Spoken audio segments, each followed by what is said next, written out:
Olá, seja bem-vindo à Diversidade, os vários olhares da psicologia sobre temas importantes da sociedade. 20 anos de luta. Quando o movimento antimanicomial surgiu de maneira efetiva em 1987, começava um árduo trabalho de convencimento dos profissionais da saúde e da população em geral de que era possível dispensar outros tipos de tratamento aos doentes mentais que não uma internação desumana, sem dia nem hora para terminar. 2007. A luta ainda não terminou, mas com certeza já há o que comemorar. Diversidade está no ar. No programa de hoje você vai ver. Em São Paulo, o CAPS Itapeva organiza a Parada do Orgulho Louco. Saiba onde e quando começou a luta antimanicomial. As dicas de Odair Furtado para um olhar diferenciado sobre esse tema. E a entrevista da psicóloga Graça Marquina Gonçalves com o filósofo Peter Paul Pelbart. 20 anos de luta, milhares de profissionais engajados, debates, debates e mais debates. E muita ação. Mas será que a população sabe dessa luta? Qual a visão do cidadão sobre a loucura e o louco? Diversidade foi às ruas para saber. Qual o lugar do louco? Lugar do louco? Lugar do louco? Lugar do louco? Acho que é no Juqueri. É no hospício. Qual é o lugar de quê? Um pinel no manicômio, né? No Juqueri. É Franco da Rocha. Aí vai de louco pra louco. Ele pode estar numa loucura, mas numa loucura sadia. Lugar do louco? No hospício. Um lugar adequado, mas não no hospício, né? No hospital. Senhor, tem misericórdia. Eu acho que lugar de louco em todos os lugares, tem louco em todo lugar. Nós temos pessoas que estão internadas por algum motivo assim, e que são pessoas altamente inteligentes que precisam de lugar na sociedade. Então não devemos ter preconceito para com essas pessoas. Tem algum doido aqui? É eu. Pode ser no hospício ou no Planalto. Ele andando na rua meio apressado, estava sabendo que estava vigiado. Essa cidade. Por quê? Ela é imprevisível. Isso aí quer me matar. Todo mundo tem que ter um cuidado, né? Assim, tratamento especial, de acordo com a sua necessidade. Você acha que eu sou normal? Não pode conviver com a sociedade, né? Existe o louco por comida, o lugar dele é no restaurante. Existe o louco por livro, o lugar dele é numa biblioteca. E existe o louco no hospício. Pra mim ele fica mais louco ainda se estiver internado no hospício. Se ele for um louco pequeno que nem nós, ele pode ficar até aqui com a gente. O lugar dele se entra no hospício, no lugar isolado. A pessoa tomando conta dele. Ele tem que procurar, assim, forças positivas, entendeu? Igreja. Todo lugar que você chega tem um louco. Aqui mesmo tem uns 20 ali, ó. Ali tem 2, lá em cima tem 3. Se ficar aqui na rua, vai querer matar os outros. Vamos dizer, um cara que rasga dinheiro. Tem louco na TV, tem louco que saiu da cadeia, saiu da FEBEM agora. Não excluir da sociedade. Ele estando numa clínica ou num lugar de... Isolado. Isolado. Isolado, né? Não, ele não estaria isolado. Teria, acho que, outras pessoas junto com ele e toda uma equipe para trabalhar por ele. Não tem consciência do que tá fazendo. Ontem mesmo eu já ia passando ali, o cara me deu uma cuspida. Então. O maior louco é aquele que, além de fazer mal pro outro, faz mal pra si mesmo. Pronto, cada mania tem seu louco. Quem comenta essas respostas é a psicóloga Sandra Maria Fischetti. Sandra é especialista em saúde pública pela Universidade de São Paulo e conhece a questão a fundo devido ao seu trabalho no CAPS Itapeva, em São Paulo.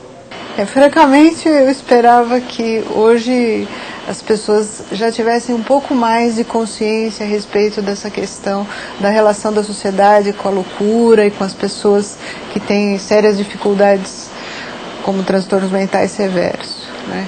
A nossa sociedade tem muita dificuldade de conviver com a loucura porque ela é difícil de ser vista em cada um de nós. A gente prefere dizer que é uma coisa bastante distante, por isso o hospício é o melhor lugar para ela, né? Apenas uma fala, eu acho que foi uma fala um pouco mais complexa, no sentido de entender que o hospício é o lugar onde a pessoa vai ficar pior, ela não vai ser cuidada, só vai contribuir para que ela fique mais louca, né? E, infelizmente, né, ou não sei se a palavra é melhor, infelizmente, mas 30 anos de reforma psiquiátrica no Brasil e 20 anos do início da luta antimanicomial, nós ainda temos um longo caminho a construir, junto principalmente da sociedade. Novos serviços já foram criados, eles estão mais próximos da população, são serviços abertos. No entanto, o conceito, os valores sociais com relação ao fenômeno da loucura, eles permanecem como há muito tempo atrás. A sociedade ela caminha muito mais lentamente em termos do desenvolvimento da consciência coletiva, muito mais lentamente do que o indivíduo. Então nós temos consciência de que isso vai demorar um tempo maior. Porém, esse também é um campo mais difícil de intervenção, o campo social. A gente precisaria contar muito com a mídia, com certos apoios para transformar ou para levar essa questão muito mais próxima do contexto social. Qual que é o lugar do louco? O lugar do louco é no mundo, né? Com todo mundo, no mesmo lugar que nós estamos, né? E qual o papel da psicologia e dos psicólogos nesse movimento? A luta já está terminada? Quem fala sobre isso é a psicóloga Elisa Zanerato Rosa. Elisa é conselheira do CRP, professora da PUC São Paulo e uma ativa militante da luta antimanicomial. Confira. O processo da reforma psiquiátrica no Brasil tem uma especificidade da qual a gente muito se orgulha, que é a sua mistura com o movimento social. No fim da década de 70, os trabalhadores da saúde mental, no meio do processo de luta pela redemocratização do país, por uma saúde pública de qualidade, começam a questionar o modelo de atenção em saúde mental e, inspirado pelo movimento italiano, pelo movimento francês, começam a defender um outro modo de lidar com a loucura, um outro jeito de tratar, de cuidar da loucura. Esse processo culmina em 1987, em dezembro de 1987, com a constituição de um movimento social do qual participariam usuários, familiares, trabalhadores de saúde mental e a sociedade em geral, que teria aí como lema central a luta por uma sociedade sem manicômios. A partir daí, a gente começa a avançar no que chamamos de reforma psiquiátrica. Ou seja, no campo das políticas públicas de saúde mental, começamos a ter a instituição de efetivamente um outro modelo de atenção. Ao mesmo tempo, a gente reconhece uma certa lentidão nesse processo. A gente tem ainda 39.500 leitos a serem desativados no Brasil. A gente tem ainda cerca de 13 mil 13 mil pessoas internos em hospitais psiquiátricos que são moradores e temos lutado pelo avanço, pela aceleração do processo de implantação da reforma psiquiátrica e aí entendemos que para essa aceleração o diálogo com o movimento social é fundamental, porque o movimento social empurra a reforma psiquiátrica para frente. A gente tem um conjunto de forças políticas e de forças econômicas que seguram a reforma, né? Porque há o interesse em manter os leitos psiquiátricos, porque é uma cultura manicomial dominante. E nesse sentido, fazer o diálogo com o movimento social é fundamental para o avanço da reforma psiquiátrica brasileira. Diversidade foi até Bauru, no interior paulista, para saber como esse movimento começou. Uma cidade que fez e continua fazendo história na luta contra a crueldade dos manicômios. Estamos em Bauru, a 350 quilômetros da capital paulista. Pouca gente sabe, mas Bauru é um marco na luta antimanicomial no Brasil. Foi aqui que, em 1987, aconteceu o 2º Congresso Brasileiro dos Trabalhadores da Saúde Mental. E foi deste encontro que saiu a Carta de Bauru, um verdadeiro grito contra o preconceito e a favor da liberdade. Foi um ponto de partida de mudança, de fato, no eixo das lutas na saúde mental. Porque até 86, na verdade, a referência de enfrentamento era a questão da ditadura e não a questão da assistência. Né? Supunha-se que a assistência era ruim por culpa da ditadura, basicamente. Quando não tem mais ditadura e as coisas continuam ruins, aí as pessoas começaram a poder iniciar um novo debate, uma nova discussão. O que a gente pode dizer assim que a ideia de uma sociedade sem manicômios, ela radicaliza a questão da loucura, da sociedade, e acho que isso foi o grande ponto de mudança. O pioneirismo do município não acaba aí. Foi do Congresso de Bauru que também saiu o Dia da Luta Antimanicomial, 18 de maio, atualmente lembrado em todo o país. Para comemorar esses 20 anos de luta, a Unesp Bauru, a Prefeitura da cidade e o Conselho Regional de Psicologia promoveram um encontro para relembrar o passado e projetar um futuro melhor. Ainda existem muitos hospitais psiquiátricos pelo Brasil aqui na região de Bauru nós temos vários hospitais, então significa que a luta ela é muito presente, ela tem que ser continuada e tem que ser revigorada, né? Eu acho que levantarmos a história, né? Trazermos à memória tudo o que fizemos é um ponto de referência no sentido de pensarmos novos caminhos daqui para frente, né? O que nós podemos avançar em termos de políticas públicas, em termos de luta contra uma sociedade de manicômios. Na época eu era recém-formada em psicologia pela Unesp e eu participei de todo esse processo junto com os professores da época na Unesp. Lembro de a gente estar saindo na rua, dizendo por uma sociedade sem manicômio. Foi algo extremamente marcante para a minha vida como profissional. Eu acho que para Bauru foi algo também muito importante, porque isso mudou o rumo da história da saúde mental em Bauru. Pelas ruas da cidade aconteceram as primeiras manifestações públicas contra os manicômios no país. Na década de 80, em Bauru, a praça era do povo, mas também dos professores e alunos da Unesp e dos profissionais da área de saúde mental do município. Toda essa efervescência, junto com o 2º Congresso dos Trabalhadores da Saúde Mental, fez com que surgisse aqui o primeiro NAPS, Núcleo de Assistência Psicossocial do Brasil, que funcionava aqui nesse prédio. Assim, Bauru não apenas repudiou o sistema manicomial, como colocou em prática uma nova forma de tratar a saúde mental. Muita coisa mudou, né? A quantidade de leitos nesses anos, leitos hospitalares, diminuiu muito, enquanto a quantidade de serviços territoriais aumentou muito. Hoje já passam de 1.000 centros de atenção psicossocial, né? E também se expande as residências terapêuticas para aqueles pessoas que já moravam nos hospitais há muitos anos e que necessitam de um trabalho cotidiano de estar tecendo uma nova rede social. Então cada vez se amplia mais essas unidades e o que comprova também o avanço é a própria modificação do financiamento, né? Antigamente, há 5, 6 anos atrás, mais de 90% dos recursos para a saúde mental eram para hospitais. Hoje esse número o equilíbrio passou para o outro lado, né? Já passa de 50% os recursos utilizados para serviços territoriais, né? O que é um grande avanço. Os CAPs e NAPs são espaços de atendimento que respeitam aqueles que sofrem com algum transtorno mental, bem diferente dos manicômios. Exemplo disso é o grupo de canto do CAPS 1 de Bauru, que se apresentou no encontro. A arte se mostra, assim, um poderoso instrumento de transformação e de tratamento dos pacientes.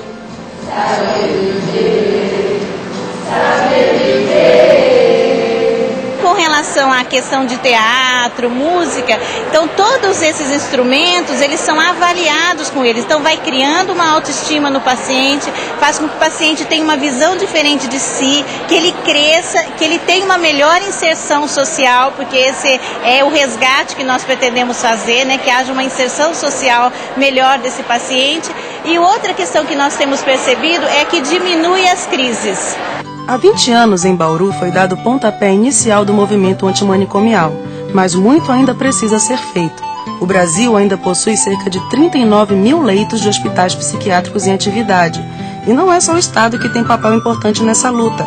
A sociedade também, assumindo a loucura como parte da vida, do ser humano, e acabando assim com o preconceito. Isso implica necessariamente mudar valores, né? Produzir subjetividade nas pessoas, em todas as pessoas que participam, sejam pacientes ou não, e mudar valores, né? Para que a vida seja mais valorizada e para que a gente cuide de uma forma considerando, né, a complexidade que é o sofrimento psíquico.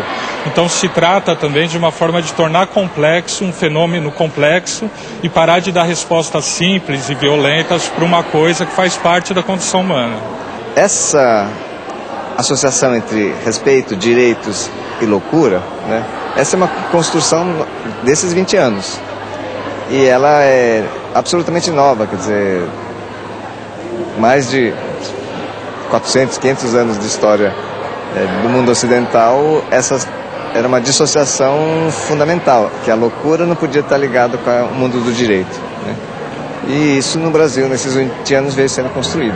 Eu acho que é uma ação constante, não só do poder público, da universidade, de todos os trabalhadores em saúde mental, no sentido de fazer a reflexão sobre a questão da loucura, né? A sociedade tem que incorporar, a sociedade produz a loucura, mas ela tem que acolher, incorporar e não estigmatizar. Olá, amigos. Hoje vamos comentar sobre a luta antimanicomial. 20 anos de luta antimanicomial, podemos dizer que esta luta é uma luta vitoriosa. Há muito o que se fazer ainda e este movimento deverá continuar por muitos anos, porque ele toca num ponto que é um ponto crucial para a sociedade contemporânea, que é a razão.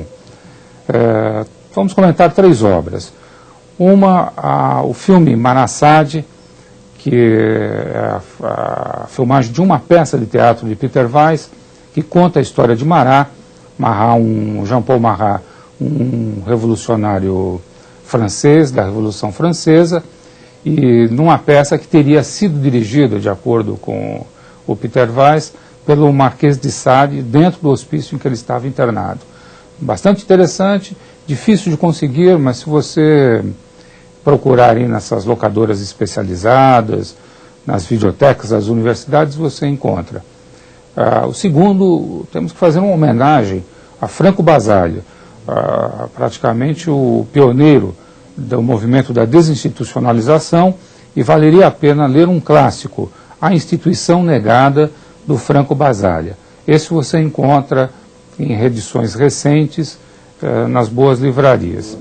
E o terceiro, um livro escrito por Antonin Artaud. Antonin Artaud é um teatrólogo do movimento surrealista francês, esteve internado por mais de 11 anos em hospitais psiquiátricos, e nesse livro, Escritos de Antonin Artaud, editado pela LPM, fácil encontrar, o Artaud escreve uma carta aos médicos dirigentes dos hospitais psiquiátricos, nos quais ele esteve internado, e é uma peça brilhante, vale a pena conferir. Então, até lá, amigos.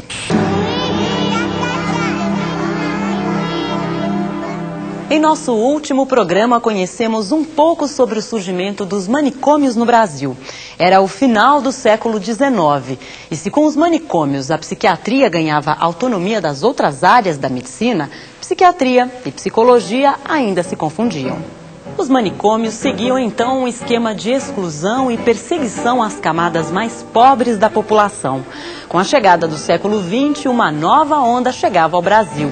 Suas elites passaram a cobrar da medicina e das áreas correlatas participação no que se chamava de processo de higienização do país. Nesse bojo aconteceu, por exemplo, a revolta da vacina em 1918, quando a população que habitava os cortiços do centro do Rio se revoltou contra a obrigatoriedade da vacinação contra doenças endêmicas. Nesse meio tempo, aparece o conceito de higiene mental. Em 1923 é fundada a Liga Brasileira de Higiene Mental, que ampliou a área de atuação da psiquiatria e da psicologia. Agora não bastava mais isolar os doentes mentais e os chamados desordeiros nos manicômios. Era preciso atuar na prevenção junto aos chamados normais. A Liga passa a seguir uma concepção eugênica, identificando as doenças mentais com os pobres e principalmente com os negros. Chega a defender um processo de embranquecimento da raça brasileira. Uma das primeiras reações a esse pensamento racista veio do Recife, através do trabalho do psiquiatra Ulisses Pernambuco. Ulisses foi nomeado em 1924 diretor do Hospital de Doenças Nervosas e Mentais de Recife e, em uma de suas primeiras providências, aboliu os calabouços e a camisa de força. Preocupou-se especialmente com a formação de profissionais na área de psicologia e teve na educação seu foco principal. Vale a pena conhecer mais sobre a vida e a obra desse brasileiro. O CRP tem à disposição o documentário Ulisses Pernambuco, um mestre adiante do seu tempo. Uma dica para conhecer melhor a história da psicologia no Brasil é visitar a Linha do Tempo no site do CRP, www.crpsp.org.br. Vale a pena para quem não conhece e para quem já conhece esse serviço do site. A Linha do Tempo está de cara nova, mais bonita e mais prática para navegação. Vale a pena conferir. filosofia, arte e loucura. Na entrevista de hoje, Graça Marquina Gonçalves recebe o filósofo Peter Paul Pelbart. Peter é graduado em filosofia pela Sorbonne, com pós na PUC de São Paulo, onde leciona, e doutorado pela USP. Entre suas publicações, alguns títulos muito pertinentes com o nosso tema. Da clausura do fora ao fora da clausura, Loucura e Desrazão, lançado pela Brasiliense em 1989. E Anal do Tempo Rei, 7 ensaios sobre o tempo da loucura, de 1993, lançado pela Imago.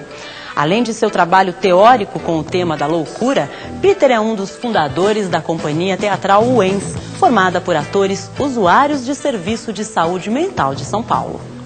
Peter, neste programa a gente pôs em questão o lugar do louco na sociedade. Queria que você me dissesse um pouco, quando a gente põe em questão esse lugar, do que a gente está falando? Eu acho que a gente fala de várias coisas. Do que a gente está falando quando fala do lugar do louco na sociedade? Esse lugar tem uma história. O louco já foi a voz do sagrado, já foi a voz do blasfemo, já foi o lugar do desvio, da anomalia. Já foi também, mais recentemente,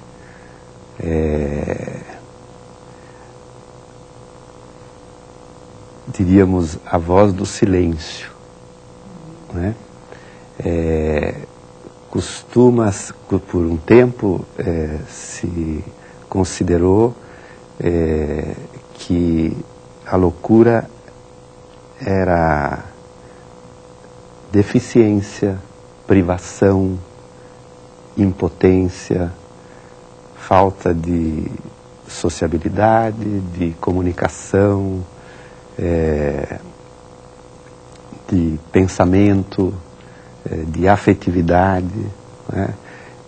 Obviamente que esse quadro todo foi muito modificado nas últimas décadas, principalmente depois da Segunda Guerra Mundial, com todos os aportes que vêm desde Tosquelles, Basaglia, Cooper, Lenga, antipsiquiatria, Guattari, Foucault, quer dizer, todos esses teóricos e essas práticas que foram colocando em xeque o lugar cristalizado do louco confinado. Então, se a gente pode pensar que nas últimas décadas houve uma batalha vencedora, digamos, para acabar com as instituições totais que confinavam os loucos. Mas feito isso, e isso foi feito apenas parcialmente em alguns países e ainda está em andamento em outros, quer dizer, essa batalha contra o manicômio, resta saber, ao desenclausurar o louco, o que fazer com a loucura. Não só o que fazer com essas pessoas, né, que estavam acostumadas com esse entorno, ao mesmo tempo repressivo e protegido, mas também o que fazer com a dimensão de loucura, que não é privilégio exclusivo dos ditos loucos, né?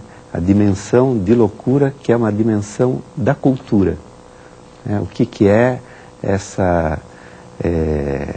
esse limite, essa alteridade, essa transgressão, esse colapso que virtualmente está em todos nós ditos normais. Quer dizer, não se trata de eliminar, quer dizer, você não tem o que eliminar, né? Você não tem que pôr fim à loucura, você tem que lidar com ela de outra maneira. Exato, acho que você expressou com muita precisão, porque há um certo uma certa utopia asséptica de que em condições sociais ditas ideais a loucura seria abolida, né? E essa é uma utopia perigosa, porque significa exterminar essa franja de desvio, transgressão, irreverência, alteridade, estranheza, que deveria poder fazer parte do nosso convívio o mais cotidiano. Quer dizer, essa utopia asséptica de uma normalidade total é uma espécie de fascismo subjetivo. Acaba sendo outra maneira de enclausurar, né? Na hora que você fecha o conceito do que é, sem dar espaço para a diversidade, né? Exatamente. Então, aí a gente teria que poder pensar se a gente admite essa loucura, essa dimensão da cultura, essa potência de desterritorialização presente por toda parte.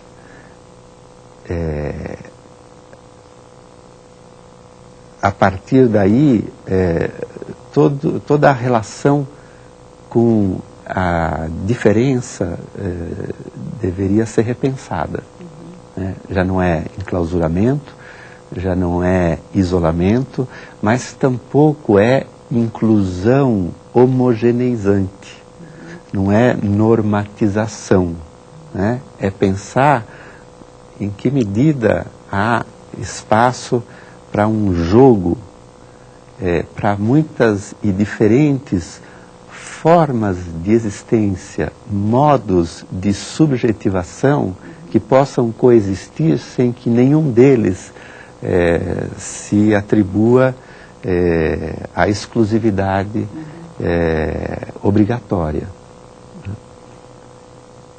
Mas, obviamente, esse jogo de modos de existência, de modos de subjetividade, é um jogo difícil de ser sustentado, difícil de ser investido, né? Porque ainda no nosso imaginário social paira uma fronteira entre o que é normal e o que é louco, o que é normal e o que é desviante, enfim, são clichês sociais que impregnam as nossas relações e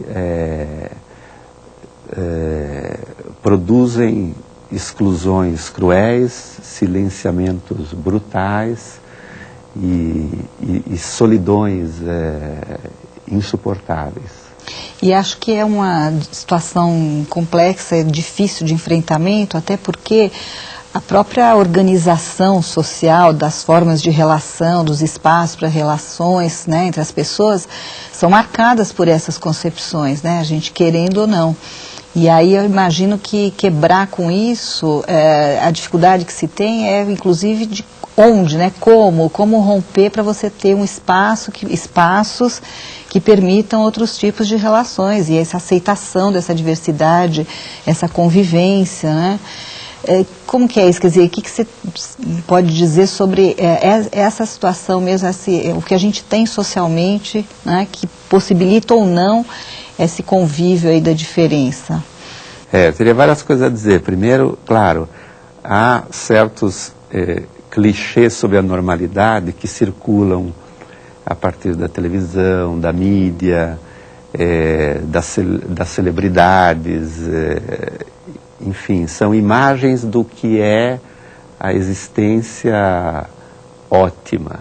E todos aqueles que não se encaixam nesse padrão já se sentem como diminuídos, como desvalidos, como impotentes, como faltando-lhes alguma coisa. Então, primeiro seria preciso conseguir se desprender desses clichês, dessas imagens que são muito despóticas e excludentes. Então isso é uma coisa, né? Que dispositivos de validação de outros modos de ser, de existir, de viver, de trocar, são possíveis. Então eu concordo quando se diz, bom, seria preciso pensar que espaços, que modos, que espaços é possível inventar, criar, sustentar, espaços que não sejam exclusivamente psiquiátricos, ou que nem sejam psiquiátricos, que não sejam do domínio dos profissionais da área psi, né? Espaços culturais, de sociabilidade, comunitários, enfim, é todo uma, eu diria assim, é a ativação social de uma potência coletiva, mas sempre heterogênea. Como é que se ativa essa potência? Pensar que a sociedade é uma multiplicidade, né? Não é um corpo único. E investir nessa multiplicidade e poder fazer com que essa multiplicidade coexista, mas eu diria não assim, temos direito, as minorias, cada minoria tem o direito de existir segundo a sua forma. É mais do que isso, não é? Porque o risco de se reconhecer o direito de uma minoria é trancá-la num modelo, minoria, enquanto minoria, daquele jeito, quer dizer, então tá, você é louco, você tem todos os direitos, mas você continua sendo louco e você não pode migrar dessa forma para nenhuma outra, né? Então é como pensar essa migração, esse trânsito, essa experimentação que no fundo todos deveriam ter o direito de poder experimentar outras formas de existir. Inclusive os ditos normais, que às vezes se sentem enclausurados numa normalidade, né? Essa espécie de normopatia em que vai minguando a vitalidade, né? Nessas formas já empobrecidas e caducas de vida. Então eu diria que para os próprios ditos normais, a poder experimentar outras dimensões, outros devires, outros limites, é uma questão de saúde. Claro, porque senão você reduz, né? Reduz a um determinado... Aí fica, no certo sentido, igual, né? Porque o que enclausurou, reduziu e aí as possibilidades estão limitadas, né? Então, acho que são experiências ou espaços ou trocas que deveriam permitir exatamente ampliar e não reduzir, né? É isso. Você conhece, acompanha uma experiência interessante nesse sentido, uma experiência com o teatro. Há uns 10 anos atrás, eu trabalhava no Hospital Dia A Casa, e ali um dos pacientes em algum momento propôs fazer teatro, mas fazer teatro de verdade, não teatro de louco para louco, e nem teatrinho para os pacientes mostrarem para as famílias. Então nós convidamos 2 diretores de teatro profissionais, que era o Renato Cohen e o Sérgio Pena, e chegaram para fazer teatro. Então, para eles, aquele grupo de pacientes não eram pacientes, eram atores. Atores com a sua singularidade própria, o seu modo de representar sem representar, de falar por vezes gaguejando, de associar e dissociar. E a partir dali, em 3 meses, nós tínhamos montada uma peça que chamou-se Wings, Uma Viagem a Babel, que foi apresentada no Tucarena pela primeira vez. E a partir dali, essa experiência foi crescendo. E a partir de um certo momento, esse grupo se desvinculou do Hospital Dia A Casa e se tornou um grupo autônomo, um grupo de teatro, ao qual se associaram performers, atores profissionais em certos momentos, um compositor, etc. Aquilo virou uma experimentação teatral, artística e existencial ao mesmo tempo, extremamente instigante.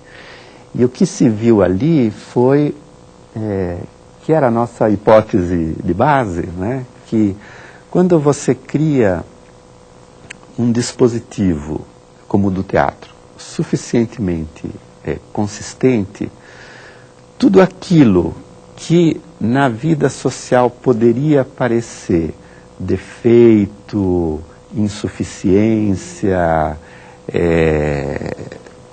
doença, em cena, se tratado, digamos, com uma certa competência também teatral, aquilo ganha uma potência, uma cintilância, uma força cênica, né? E esse grupo, então, já montamos 3 peças, e é mais do que... Então, isso não é terapia, é teatro. Então, o que acontece é que o paciente que estava acostumado apenas ao papel de dito doente mental, de repente se vê no papel de ator. E a partir desse papel de ator, consegue experimentar outros papéis. De imperador, de anarquista, ele vai inventando a seu bel prazer essas experimentações, e você vê que ali o que era considerado como impotência virou potência. Claro. O que era considerado como delírio, ali virou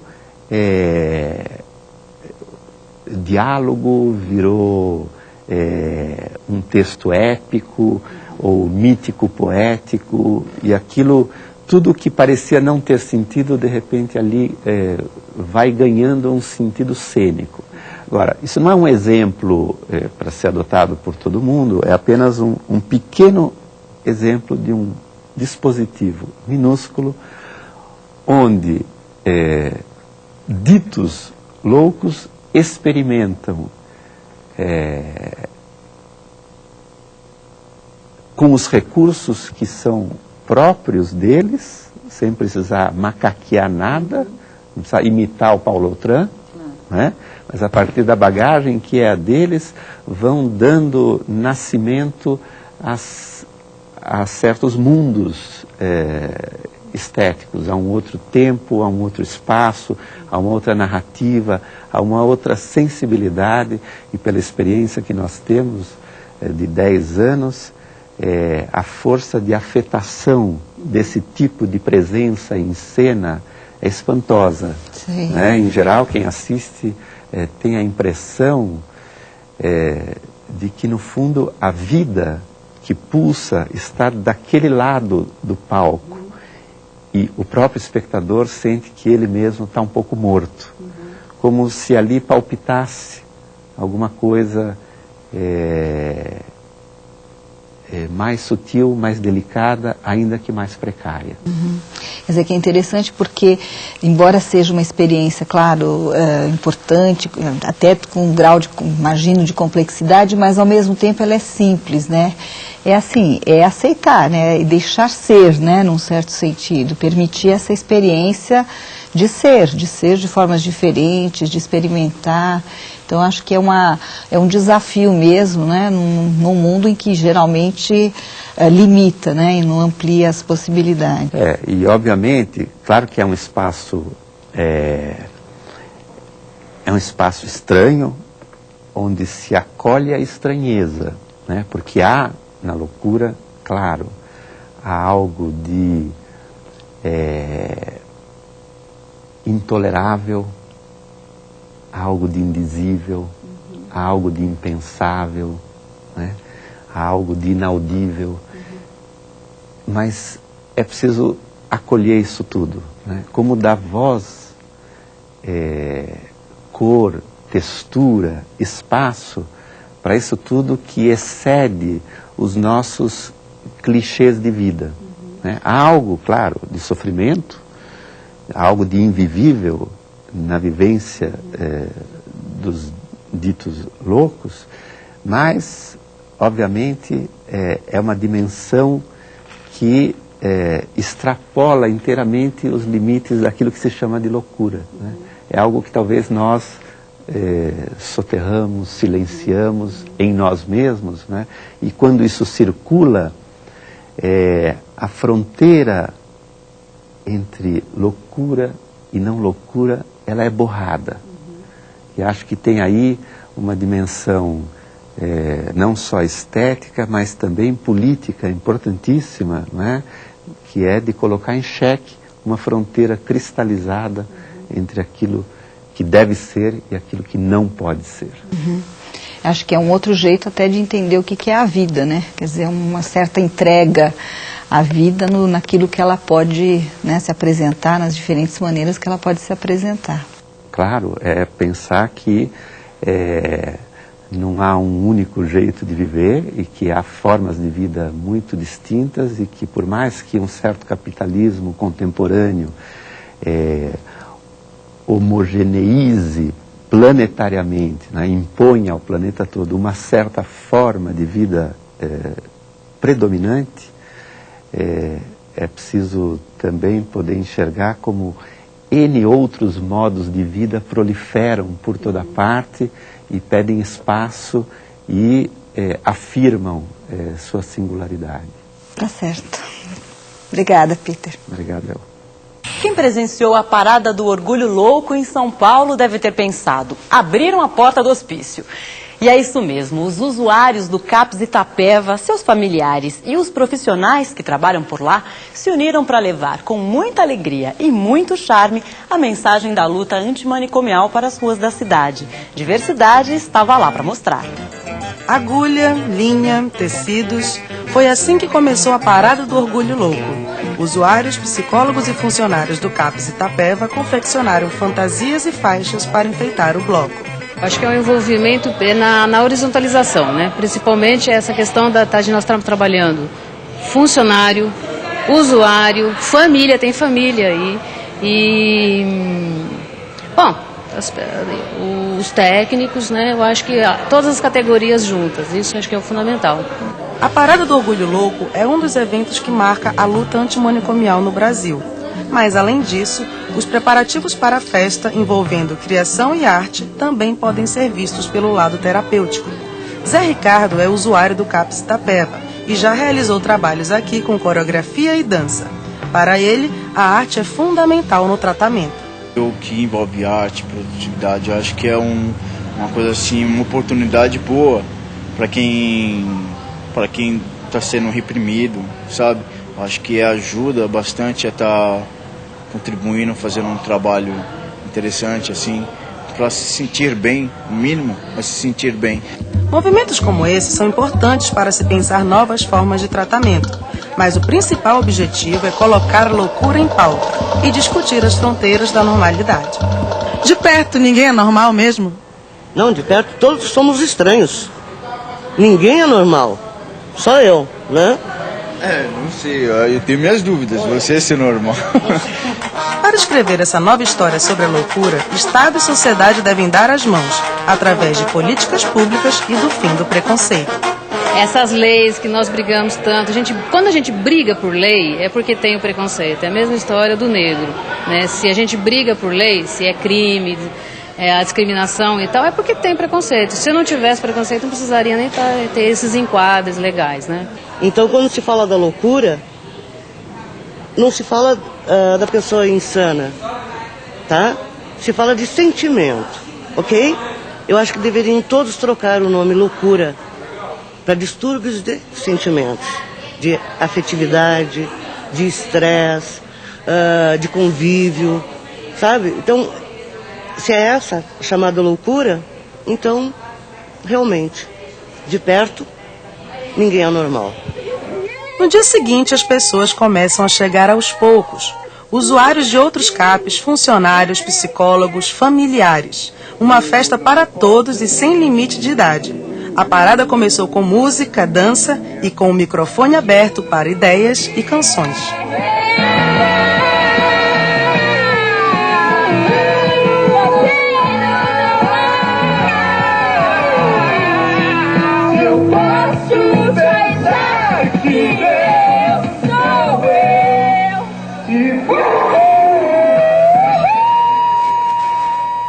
Isso é uma loucura, a maior operação que todo mundo pensa, mas só que nós não somos loucos, nós somos só dependentes químicos, de depressão, angústia, de solidão, de medo, de tudo, síndrome do pânico, tudo mais. É só isso, não é nada de loucura não. Esse orgulho louco, não é questão de ter orgulho, é questão de ser louco, né? Ser diferente, né? Ter posições diferentes do sistema. Dizendo que sou seu marido e não posso partir. Como as pedras se movem na praia, eu fico ao teu lado, sem saber dos amores que a vida me trouxe, eu não... Chegou a hora de colocar essas ideias na rua, de espalhar um pouco de insanidade e alegria pelo bairro da Bela Vista. Mas nesse bloco não tem só médico e louco, não. Os chamados normais, simpatizantes da causa louca, também participaram e aprovaram. Você não sabe quem é usuário, quem não é, às vezes quem dá trabalho não é, quem tá melhor e mais divertido sabe? Quebra um pouco esse estigma, assim, de que não é possível conviver, ou que tem que ser um canto, assim, recluso, onde que as pessoas são tratadas. Acho que essa é a parte mais positiva. Eu acho muito legal, porque a gente tem que assumir mesmo como cada um é diferente, como cada um é um. Isso é muito lindo, né? Acho que a gente tem que assumir o que a gente é. Esta é a segunda edição da Parada do Orgulho Louco. O tema deste ano é Você Não Precisa Saber Quem Você É. Uma forma de dizer que a fronteira que separa a loucura da normalidade é bem tênue. Na verdade, nem é tão necessária, porque o que faz a beleza da espécie humana é justamente a diversidade. E assim, pelas ruas, a parada ia chamando a atenção de quem passava, expondo a questão da saúde mental para uma sociedade sem tempo para pensar nisso, para parar e olhar a loucura de outra forma. A questão da loucura é uma questão importante. A questão da assistência, não tem sentido você enclausurar uma pessoa porque ela é mais irracional do que racional, ou porque a racionalidade dela extrapola várias vezes, né? Então o manicômio realmente não faz sentido. Agora, se essa pessoa sofre, você precisa dar uma atenção a ela, aí é preciso que esse serviço tenha a condição de receber aquele pensador forte, né? O louco é um filósofo exagerado. A alegria da cidadania. E nesse clima da Parada do Orgulho Louco, Diversidade se despede por hoje. Nos encontramos no nosso próximo programa. Até lá!